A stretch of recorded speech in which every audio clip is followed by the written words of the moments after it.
இந்த பக்கம் இவ்வளோ பெரிய அடியை வாங்கிக்கிட்டு இருந்தார் பார்த்தீங்களா நம்ம லூபு. ஆனால் நம்ம லூபுக்கு உண்மையிலே ஒன்றும் ஆகாமல் இல்லைங்க. அவரோட கால் எலும்பு இருக்குது பார்த்தீங்களா, அது இந்த இடத்துல துண்டு துண்டாக முறிஞ்சு ரத்தம் கசிய ஆரம்பிக்குதுங்க. எலும்பு முறிஞ்ச மனுஷன் அப்படியே என்ன பண்ணிடுறாரு, அப்படியே அந்த இடத்துல முட்டி போடுறாரு. இதை பார்த்தோன்னே சுற்றி உள்ளவங்க எல்லாருக்கும் மிகப்பெரிய பதட்டமாகுதுங்க.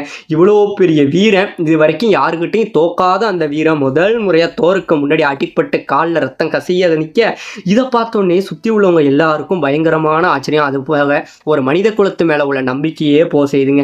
இந்த பக்கம் ஜியூஸ் பேசுகிறாரு, இந்த மாதிரி நேருக்கு நேர் போட்டியை இன்னும் நிறையா கொண்டு வாங்க, இப்போ இந்த போட்டியை நான் ரொம்பவே விரும்புகிறேன் அப்படிங்கிற மாதிரி ஜியூஸ் பேச, இந்த இடத்துல ஒரு மிகப்பெரிய ஆச்சரியங்க. ஒரு இடத்த காட்டுறாங்க, அந்த இடத்துலேருந்து ஒரு குதிரை அங்கேயே இருந்து வருது. இந்த குதிரையை பார்த்தோன்னே தான் என்ன ஆகுது, சுற்றி உள்ளவங்க எல்லாருக்கும் ஆச்சரியம். இந்த குதிரை இருக்குது பார்த்தீங்களா, இந்த குதிரை அங்கேருந்து வந்தது நம்மளோட லூபு இருக்கார் பாருங்க, அவரோட அடிப்பட்ட காலை நக்கிக்கிட்டு அவர் பக்கத்திலேயே நிற்கிதுங்க.